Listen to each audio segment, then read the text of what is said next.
अगस्त्य मलाई जो biosphere reserve है उसकी बात हो रही है, भारत में टोटल 18 है। तो अगस्त्य मलाई जैवमंडल आरक्षित क्षेत्र भारत के निम्नलिखित में से किस राज्य में स्थित है?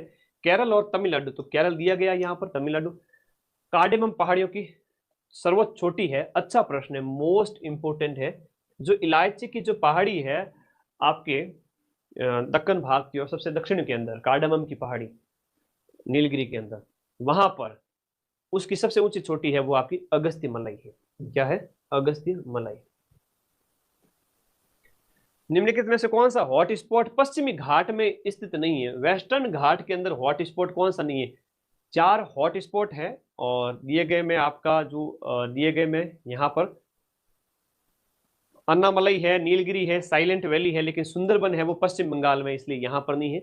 पश्चिमी घाट के अंदर कई सारे हॉट स्पॉट पाए जाते हैं जिनकी बात हमने की है। और भारत के 4 की नॉर्मन मेयर्स के द्वारा ये शब्द दिया गया था। हॉट स्पॉट शब्द किसने दिया? तो पर्यावरण पारिस्थितिकी से आपसे पूछा जाता है। हाँ, 18 तारीख के बाद में लैब में क्लास होगी बेटा, बार बार कमेंट ना कर। भारतीय वनों के वर्गीकरण की योजना किसने प्रस्तुत की? एच.जी. चैंपियन ने। एच.जी. चैंपियन ने भारतीय वनों का वर्गीकरण किया था। सूची को सुमेलित करना है। झूम खेती कौन सी है? उत्तर पूर्वी भारत के अंदर होती है झूम खेती, उत्तर पूर्वी भारत में। कुमारी की बात करें तो पश्चिमी घाट में जो खेती है उसे कुमारी कहते हैं। बत्रा दक्षिणी बत्रा ना है, दक्षिण पूर्वी पोडू ये शब्द है ना, दजिया चिमाता वगैरह वो है, उसका शब्द यहाँ पर थोड़ा सा गलत हो गया। और पोडू है तो वो आपकी आंध्र प्रदेश, बिल्कुल सही है ना। राजस्थान के अंदर तो दजिया है, चिमाता है। दजिया तो मैदानों के अंदर और चिमाता है वो पहाड़ों के अंदर। तो इस प्रकार से ए के सामने है वो 2 हो गया, ए के सामने 2 हो गया, बी ए बी आंसर। सही सुमेलित कौन सा नहीं है दिए गए में से? विश्व दिवस तो एक पूछा ही गया था, पिछली बार भी पूछा गया था। तो पर्यावरण से रिलेटेड जितने भी दिवस वगैरह वो देख लेना, ठीक है। विश्व पर्यावरण दिवस 5 जून का हो गया। विश्व पर्यावरण 2 बार कैसे टाइप कर दिया, कोई बात नहीं। पर्यावास दिवस है, पर्यावास दिवस है वो आपका 5 अक्टूबर को मनाया जाता है। पर्यावास मतलब हैबिटेट, हैबिटेट मतलब जो प्राकृतिक आवास जिनका होता है, जिस क्षेत्र में जो जीव जैसे रहते हैं वो हैबिटेट कहलाता है। तो हैबिटेट डे 5 अक्टूबर को मनाया जाता है। 5 जून को पर्यावरण दिवस मनाया जाता है। पृथ्वी दिवस 22 अप्रैल को, जैव विविधता दिवस वगैरह 11 मई 22 मई को। इस तरह से थोड़ा याद रखना। विश्व जनसंख्या दिवस है वो आपके मनाया जाता है 11 जुलाई को। कौन सा यहां पर सुमेलित नहीं है? जयमंडल आरक्षित क्षेत्र, इसकी पूरी लिस्ट में बनाऊंगा। जयमंडल आरक्षित क्षेत्र के अंदर जो है आपका नोकरेक है, मेघालय के अंदर है। मानस असम के अंदर है, उत्तराखंड के अंदर नहीं है। सिमलीपाल ओडिशा के अंदर है। अगस्त्य मलाई केरल के अंदर है, ठीक है। इसकी पूरी एक मैप लगाऊंगा मैं, पूरा 18 के 18 बायोस्फीयर रिजर्व का। उनको बस देख लेना कि कौन सा कहां पर है। केवलादेव घना पक्षी विहार है जो आपका राजस्थान हो ही गया है, और ए के सामने 3 हो गया, तो बी इसका राइट आंसर है। बी के सामने 1 है, सुल्तानपुर हरियाणा में। नंदा देवी की बात करें तो ये आपके उत्तराखंड के अंदर है, वर्तमान में उत्तराखंड हो जाएगा ये। और बांदीपुर है तो आपका कर्नाटक के अंदर हो गया। हो निम्नलिखित पर विचार करिए। कार्बन मोनोऑक्साइड है, मिथेन है, सल्फर डाइऑक्साइड है। मोनोऑक्साइड है, ओजोन है, सल्फर डाइऑक्साइड है और मिथेन है। फसल और जैव मात्रा के अवशेषों के दहन के कारण वायुमंडल में कौन सी गैस निकलती है? आप फसल को जलाओगे, पराली जो जलाते हो हरियाणा साइड में, विशेष रूप से जो दिल्ली में कोहरा आ जाता है उसकी वजह से, तो फसल को जलाने से आपका sulphur dioxide, carbon dioxide, ozone, methane, ozone, methane, sulphur dioxide, carbon, sulphur dioxide 2, 3 और 4। Sulphur dioxide, SO2, CO2, ozone, methane, aerosol. Carbon monoxide नहीं है, ये CO होता है, ठीक है। तो 1 नहीं होगा, 2, 3 और 4 होगा। 2, 3, 1, 2, 3, 4 नहीं बेटा, कार्बन डाइऑक्साइड नहीं है, सल्फर डाइऑक्साइड है। कार्बन मोनोऑक्साइड नहीं है, कार्बन डाइऑक्साइड है। तो 1 नहीं होगा, उसके अलावा सब होंगे। फसल को जलाने से आप खेत में जो पराली होती है ना, इसको कहते हैं पराली। पराली जब जलाते हो ना तो उससे जो वो ये उत्पन्न होगी। हाँ, मोनोऑक्साइड कब पैदा होगी? जब आप अंगीठी वगैरह जला ली, दैनिक विज्ञान नहीं पढ़ते हो उससे। जुगाली करने वाले पशुओं से संबंधित है। ग्रीन हाउस गैस कौन सी निकलती है? तो मिथेन गैस निकलती है। मिथेन जुगाली वाले पशुओं से विशेष रूप से एक मिथेन है जो कि आपके ग्रीन हाउस गैस है। कीचड़ कहीं है उससे भी निकलती है, ठीक है। तो मीथेन गैस का निष्कासन एक हरित गैस है। मार्स गैस भी कैसे, कहाँ से निकलती है मीथेन? बायोगैस से, जुगाली करने वाले पशुओं से, जीवाणु के अपघटन से, कहीं कीचड़ वगैरह है वहां से। तो ये आप लोगों को इसके अंदर याद रखना है। UNFFC क्या है? अच्छा प्रश्न है, आपके पर्यावरण और पारिस्थितिकी वाला टॉपिक है, वो साइंस में भी है और भारतीय पर्यावरणीय समस्या वगैरह ने ऐसा करके ज्योग्राफी में भी दे रखा है, तो इसका मतलब दोहरा प्रश्न बन सकता है। UNFFC की बात करें तो ये एक क्या है? United Nations framework convention on climate change, ये अंतर सरकारी संधि है और गठन 1992 के अंदर, और रियो डी जेनेरियो में। ये बी ऑप्शन जो है ना, यूएन का, जो यूएन के पर्यावरण कार्यक्रम के अंदर, रियो डी जेनेरियो 1992 में संयुक्त राष्ट्र संघ के पर्यावरण और विकास सम्मेलन, UN conference on environment and development में इसका किया गया 1992 में।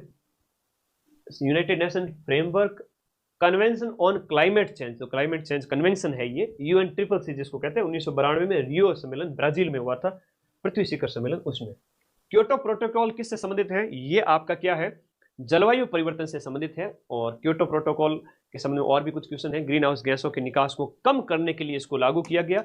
और कार्टाजोना जो प्रोटोकॉल है 2003 में लागू होता है, ये आपकी अंतरराष्ट्रीय संधि है, जैव सुरक्षा समझौता है। कैसा है? जैव सुरक्षा समझौता है कार्टाजोना।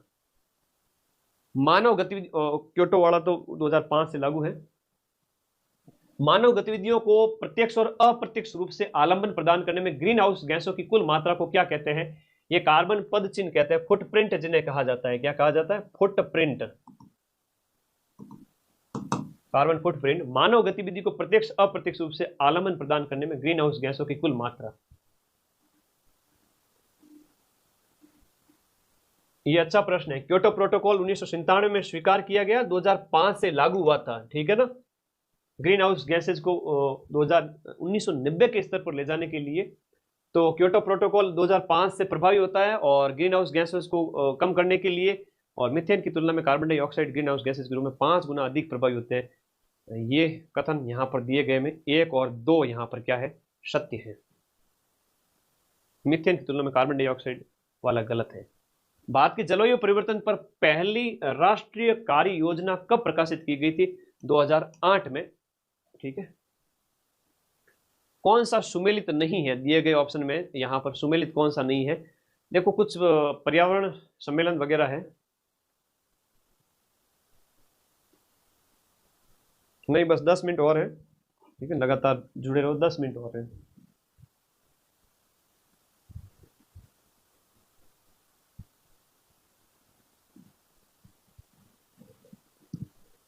सुमेलित कीजिए। प्रथम विश्व जलवायु सम्मेलन ये 1979 में होता है। प्रथम पृथ्वी शिखर सम्मेलन एजेंडा 21 के नाम से होता है 1992 में। पृथ्वी शिखर सम्मेलन +5 है वो 97 में। और कार्बन व्यापार है, क्योटो प्रोटोकॉल से संबंधित है। ये आंसर गलत हो जाता है। कौन सा यहाँ पर सुमेलित नहीं है? Carbon dioxide thermal power plant से, carbon dioxide thermal power plant से ग्रीन हाउस गैसेज के स्रोत बताए गए हैं कि कौन सा किसका स्रोत है। CFC रेफ्रिजरेटर और AC से, क्लोरोफ्लोरोकार्बन ऑटोमोबाइल से नहीं निकलती। नाइट्रस ऑक्साइड है वो जल मग्न धान के खेत से, अगर कीचड़ से। सल्फर डाइऑक्साइड ईंट के पत्तों से, जो rain, sulphur dioxide, nitrogen dioxide acid rain के लिए जिम्मेदार। ओजोन छेद के लिए उत्तरदायी कौन सी होती है? CFC होती है, क्लोरोफ्लोरोकार्बन होती है, परफ्लोरोकार्बन होती है, AC रेफ्रिजरेटर वगैरह इनसे। ओजोन छिद्र का निर्माण सर्वाधिक कहाँ होता है? अंटार्कटिका, दक्षिणी ध्रुव, वहां पर हो रहा है। ध्रुव मतलब O3 के जो कण हैं वो O2 में बदल रहे हैं, O में बदल रहे हैं, इस वजह से। निम्नलिखित कथनों पर विचार करना है कि आपका जो क्लोरोफ्लोरोकार्बन है, जो ओजोन राशक पदार्थों के रूप में चर्चा में रहता है, इसका प्रयोग किया जाता है ना, इसके ऊपर सुघाटी फॉर्म के रूप में। ट्यूबलेस टायर वाला थोड़ा सा यहाँ पर ऑप्शन बी, ऑप्शन एक ऑप्शन सही है। टायर निर्माण, कुछ विशिष्ट इलेक्ट्रॉनिक अवयवों की सफाई में एरोसॉल के दबावकारी के रूप में। रेफ्रिजरेटर AC में तो 1, 3 और 4, 1, 3 और 4 है, 2 ट्यूब और टायर वाला नहीं होगा। कौन से ओजोन को नष्ट करने में काम आते हैं? ओजोन को नष्ट करने में ओजोन परत में CFC है, क्लोरोफ्लोरो है, हेलोन्स है, ठीक है, कार्बन टेट्रा क्लोराइड है, 1, 2, 3 तीनों ही आते हैं। तिब्बत पठार के ऊपर 2005 में ओजोन आभा मंडल का पता किसने लगाया था? केंट मूर ने पता लगाया था। मॉन्ट्रियल प्रोटोकॉल किसको रोकने के लिए है? तो ओजोन के संरक्षण के लिए मॉन्ट्रियल प्रोटोकॉल। कौन सा यहां पर सुमेलित नहीं है? देखो मुख्य कारक है ओजोन, तो क्लोरोफ्लोरोकार्बन से संबंधित है। अम्ल वर्षा तो जो आपके सल्फर डाइऑक्साइड और नाइट्रोजन के ऑक्साइड है वो है नाइट्रिक एसिड, रॉकेट ईंधन, कैरोसिन तेल और ग्रीन हाउस CO2, अम्ल वर्षा वाला सुमेलित नहीं है कारक।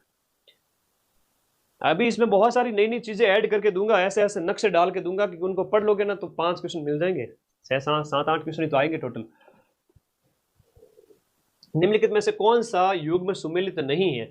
देखो प्रथम विश्व जलवायु सम्मेलन 79 में हुआ था, लेकिन पृथ्वी सम्मेलन एजेंडा 21 है वो कहलाया, पृथ्वी शिखर सम्मेलन है वो 5 के नाम से 92 के बाद 97 में, और कार्बन व्यापार एवं क्योटो प्रोटोकॉल ये इससे संबंधित नहीं है।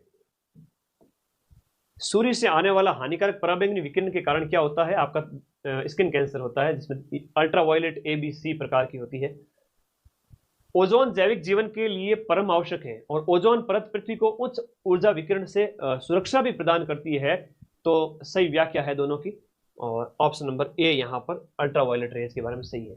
सदाबहार वन कहाँ पाए जाते हैं? जो आपकी सह्याद्री यानी कि पश्चिमी घाट, वेस्टर्न घाट, यहाँ पर पाए जाते हैं जहाँ वर्षा है वो ज्यादा होती है। किस प्रकार के वनों में अधिकतम पादप विविधता पाई जाती है? उष्ण कटिबंधीय सदाबहार वनों में पादप विविधता देखने को मिलती है। किस पारिस्थितिकी तंत्र में पौधों का जैविक पदार्थ है वो अधिकतम होता है? उष्ण कटिबंधीय वर्षा वनों में पौधों का जैविक पदार्थ अधिकतम होता है, जहां 0 डिग्री इक्वेटर जो है इसके साउथ और नॉर्थ में 10 डिग्री उत्तरी अक्षांश और दक्षिण अक्षांश में पाए जाते हैं। विश्व का सबसे बड़ा बायोम भी यही है, जैविक पदार्थ अधिकतम है। चौड़ी पत्ती वाले सदाबहार पेड़ यहीं पर पाए जाते हैं, जितना भूमध्य रेखा के नजदीक जाओगे वहीं पर। किस राज्य में सागौन या टीक के वृक्ष अधिकतम है? मध्य प्रदेश में अधिकतम है। भारत में मैंग्रोव वनस्पति पाई जाती है। मैंग्रोव वनस्पति जिसमें सुंदरी पेड़ है उसकी अधिकता होती है पश्चिम बंगाल सुंदरबन का जो डेल्टा वहां पर पाया जाता है, गंगा ब्रह्मपुत्र का जो डेल्टा है वहां पर। अगला देखिएगा, निम्नलिखित जंगलों में से कौन सा जंगल पृथ्वी ग्रह के फेफड़े के रूप में, पृथ्वी के फेफड़े के रूप में अमेजोन के वर्षावन कहलाते हैं। अमेजोन के वर्षावन पृथ्वी की टोटल 20% है वो ऑक्सीजन का प्रोडक्शन यही करते हैं। पृथ्वी की टोटल 20% ऑक्सीजन अमेजोन के वन करते हैं, ठीक है, ये आप लोगों को विशेष याद रखना। इनको विचार करना है कि कौन सा नेशनल पार्क कहां पर है। अपने को यही देख लो, कार्बेट है वो रामगंगा और कोसी नदी गुजरती है, काजीरंगा से ब्रह्मपुत्र गुजरती है और साइलेंट वैली से कुंती पूजा गुजरती है। सही सुमेलित कौन सा नहीं है? कौन सा नेशनल पार्क किस स्टेट में नहीं है? तो राजाजी हो गया, सिमलीपाल उड़ीसा हो गया, पिन वैली हो गया आपका जम्मू कश्मीर वाला, सही होगा ये ना डी ऑप्शन। सरिस्का और रणथंभौर में किन जानवरों के लिए? सरिस्का बाघ के लिए है। निम्नलिखित में से कौन सा सुमेलित नहीं है? बांदीपुर वाला हो गया तो कर्नाटक के अंदर है, मानस असम का है, पेरियर है वो आपका केरल का है, सिमलीपाल है वो उड़ीसा का है 1980 का, धूपगढ़ है वो आपकी सतपुड़ा की है, पंचमढ़ी में स्थित है MP में। जयमंडल आरक्षित परिरक्षण क्षेत्र है वो आपके आनुवंशिक विभिन्नता के लिए जाने जाते हैं। जयमंडल स्थापना देखो, नीलगिरी जो सबसे पहला बायोस्फीयर रिजर्व स्थापित किया गया था भारत का, नीलगिरी उसका नाम था। नंदा देवी 88 में, सुंदरबन आपका 89 में और कंचनजंगा 2000 में। आप तो इनको छोड़ो, उस पर फोकस करो। यहां पर जयमंडल आरक्षित क्षेत्रों की सूची दी गई है। दिहांग दिबांग अरुणाचल प्रदेश में, नोकरेक है वो आपका मेघालय में, कोल्ड डेजर्ट हिमाचल प्रदेश में है और सिमलीपाल ओडिशा के अंदर है। अभ्यारण्य जो राइनो के लिए जाना जाता है, राइनो मतलब होता है गेंडा, गेंडे के लिए जो जाना जाता है वो आपका काजीरंगा नेशनल पार्क जो असम के अंदर स्थित है। जंगली गधों के लिए जाना जाने वाला है वो है आपका कौन सा? कच्छ का रण। गुजरात में गधे बहुत पाए जाते हैं। और याद रखिएगा, जो रणखार कंजर्वेशन रिजर्व की बात करते हैं वो भी जंगली गधों के लिए जाना जाता है, जालोर क्षेत्र के अंदर, वो गुजरात से लगता हुआ है। ठीक है, तो खत्म, टाटा बाय बाय। चैप्टर खत्म होता है, कंप्लीट होता है, इतना ही था।